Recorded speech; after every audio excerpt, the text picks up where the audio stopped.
Good morning, folks. It's Mrs. McBride coming to you live from room 219. I'm really excited today because we're starting talking about motion in one dimension, which to me is our real first physics unit. So in motion in one dimension, what we're going to do is we're going to learn how to describe motion using words, using graphs, and using equations. The graphing stuff you already did when we did the moving man lab, and we're going to do more of that when I see you in class this week. So I want to give you some notes as your at-home assignment. So I'm here on page 17 in your note packet, and the reason I have a race car and a rocket ship on here is that those are two things that usually move in one direction or one dimension, and we're going to talk about how to describe those motions. So here we go. All right. Technically what this is called is kinematics, and kinematics is the branch of mechanics that describes the motion of objects without necessarily discussing what causes the motion. All right, and we've already talked about sort of the difference between distance and displacement when we talked about vectors and scalars, but we're just going to go over that again, okay? So let's say, for example, I wanted you to give me directions to Mount Read Wegmans from school. You might say, well, I could turn out of the school parking lot left onto Island Cottage Road. Then you would say, oh, okay, maybe I turn left onto Latta and right onto Mount Read, and I would get there. Okay, well, what happens if there was a detour or something?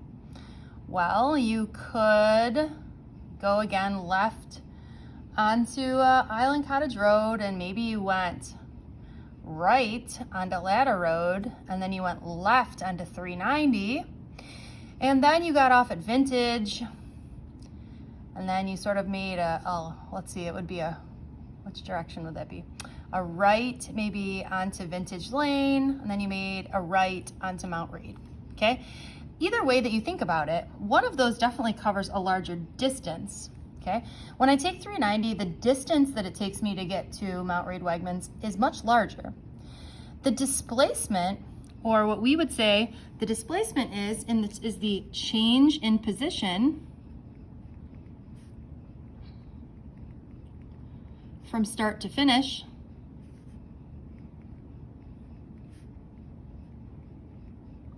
Okay, so in this case, the displacement is the same because in each case, you started at school and you ended at Mount Read Wegmans. Okay, so the displacement, again, would be the same, the distance traveled would not be the same. Okay, the distance traveled is what's measured by your odometer.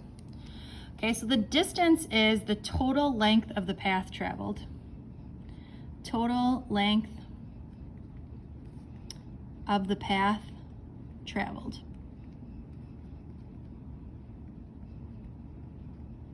Okay, and both of these are measured in meters.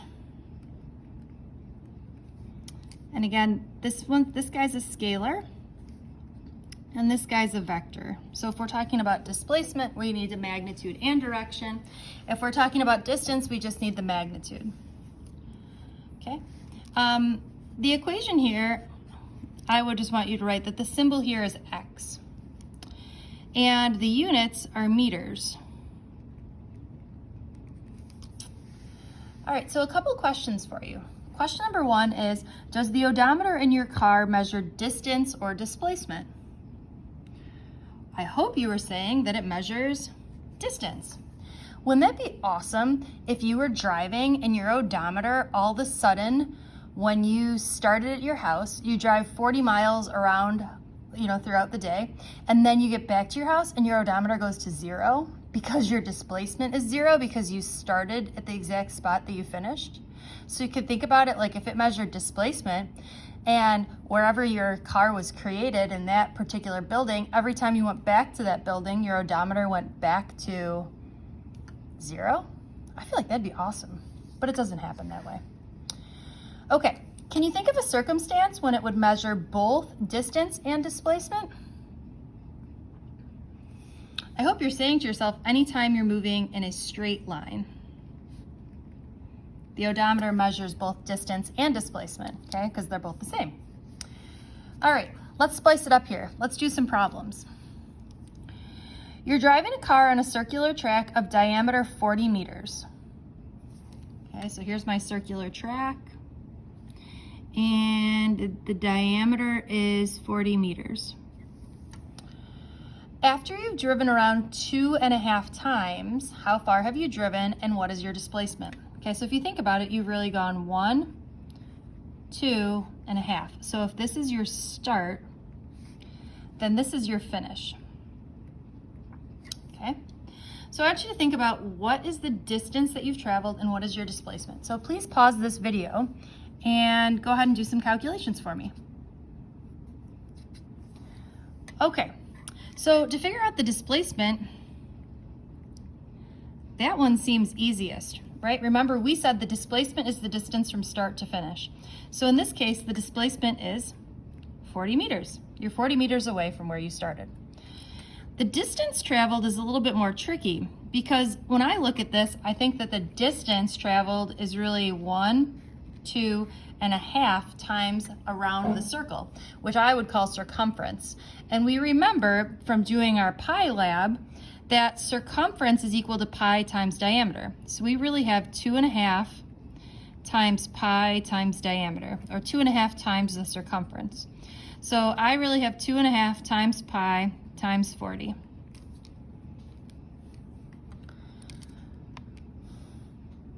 Wonder what was going on there. 2.5 times pi times 40. All right, so I get 314.16.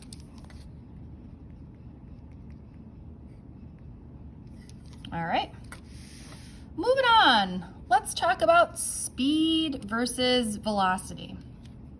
Okay. Hopefully you remember from when we talked about vectors, we know that speed is a scalar, meaning that it has magnitude only. Your speedometer is only telling you how fast you are going. It's not telling you how fast and in which direction. Velocity is a vector. Remember, it's going to tell you how fast you're going and in which direction. If you have one of those fancy cars that has a speedometer plus something that tells you whether you're going north, northwest, northeast, etc., you might have a velocityometer. Okay, so speed is how fast something is moving.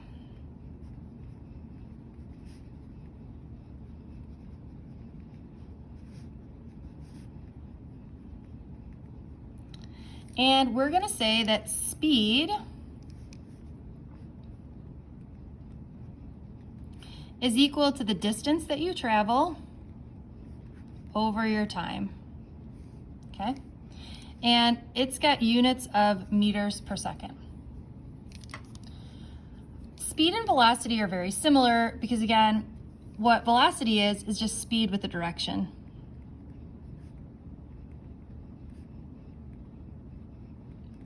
Or if we're going to be super clear here, velocity is equal to displacement. You see how that's different? Over time. Or a lot of times we'll use the fact that the speed is equal to the change in x over the change in t. Okay, we use v for velocity. V is also a vector. There's a lot of v's going on there. Okay, and also has units of meters per second. All right, let's do a quick practice problem. How long will it take the speed of sound of the starting gun to reach the ears of the sprinter if the starter is stationed at the finish line for a 100-meter race? Okay, so do you notice I like drawing pictures? They're not very good, but I like to. Okay, so what we're saying here is this is 100 meters away. Here you are at the start. The starter is at the finish line here. And we're assuming that the speed of sound has a velocity of about 340 meters per second. Oh, it says speed. We can use speed. Okay, so we're going to say that velocity is equal to the change in distance over the change in time. So in this case here, we're given that 340, or the velocity, is equal to the change in distance. So in this case, the change in distance would be 100 meters divided by time. I want to get the time out of the denominator, so for me, I'm going to multiply both sides by t, or I get t times 340 equals 100, or I'm going to divide both sides by 340, and I'm going to get 100 divided by 340, 0.294 seconds. Let's just go 0.29 seconds. Which means that if you think back up to our picture here, if I'm waiting here on the starting line, if the starter is here, it takes 0.29 seconds for the sound to travel to my ear. Then there's some sort of human reaction time that it's going to take for me to actually get started, which is why it makes no sense for the starter to start at the end. So now they have the starters at the start. They used to do this because the person who was the starter was also the person who was timing how long the race took. And what they found is that as soon as they moved this person back over here at the starter to the start, everybody started running faster by about 0.29 seconds. Go figure. It's physics, friends. All right. Last problem here that we're going to take a look at. Current record holder Wade van Niekerk of South Africa can run the 400-meter race in 43.03 seconds. My question to you is, what is his average speed and average velocity? For those of you who are not familiar with the 400-meter race, that is one complete lap around the track. So please pause the video for a second and figure out what's going on here. Okay, we're back. So we're looking for speed, which, as you recall, is the distance traveled over time. So in our case here, the distance that our friend Wade runs is 400 meters, and the time he does so is 43.03 seconds. So if we calculate 400 meters in 43.03 seconds, this gives him a speedy time of 9.3 meters per second, which is pretty darn fast. In terms of velocity, remember we said velocity is displacement over time. And in this case, what is the displacement when our friend Wade runs around the track? I hope you're saying the displacement is 0 because he starts and stops at the same spot. So in this case, his velocity is 0, which I just find very funny, okay? So again, that's how we see the difference in speed and velocity, okay? 2 more things on this page, and then this video is done. So let's take a look at this graph. So you made some graphs in the Moving Man Lab, and maybe you're even thinking to yourself, when I see a graph that looks like this, I must know that somebody is walking. That's what we're going to concentrate on in class on. But you also would say to yourself, well, the reason why we graph things is to find the slope, okay? If I wanted to find the slope of something, you could say that I would take the change in y over change in x. The change in the thing that's on the y-axis here is really x. And the change of the thing that's on the x-axis is really t. So what I'm saying is, well, what is this change in x over change in t? Well, we know that anytime you have the change in distance over the change in time, it represents the velocity. So what I'm saying here is when I look at the slope here, the slope equals the velocity. So if I knew the slope of this line, I would know the velocity. I also see that the slope is constant, so I know that this person is either walking or running at a constant rate. What happens if I had a second person here, this person running in green? You might say to yourself, okay, well, this person in green has a steeper slope, so therefore they must have a larger velocity. And similarly, if you take a look at this person in red, this person has a skinnier, I never know what the opposite of steeper is, a skinnier slope, and therefore they have a smaller velocity. Now, I might ask you to do something that looks like this, that says, hey, take a look at this graph and find the velocity. And you would say, well, I know that when I'm looking for the velocity from a graph, I'm looking for the slope, okay? So for me, I'm going to draw this triangle here, and I'm going to find the rise over the run, okay? Or I'm going to say that in this case we rise 1 and we are running 3. So I would say the velocity or the slope is 1/3 meter per second. All right? All right. We're going to skip this problem. I'm not a fan of it. Don't tell it. We'll hurt its feelings. All right. Thanks, friends. Bye.